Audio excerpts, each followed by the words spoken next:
Notice, a French soldier, they got a bunch of soldiers in from the army, and they had this amnesia, some shock on the battle.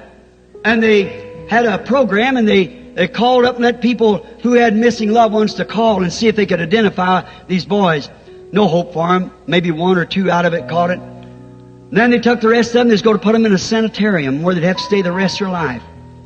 They was going up the hillside, train pulling, and they stopped at a station, let the boys get out and stretch their legs, and the guards got out on the hill to watch them because with amnesia, why they had to watch them. So they watched one young fellow there. He got out and began to look around that water tank. Looked all around over the hill.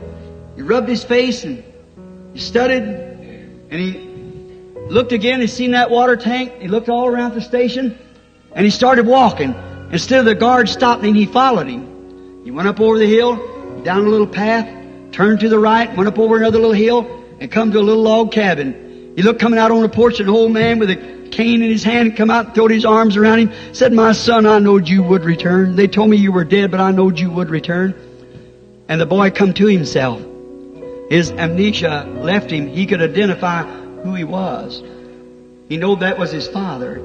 Oh, soldier of the cross, has been shocked with so much training, so many shocks of denomination and creed and things of the world.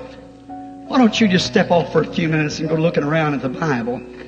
Might wander around, you might find yourself identified here in the Word as a believer. One of these days you might not know Him. You may come to yourself like the prodigal son did and find yourself.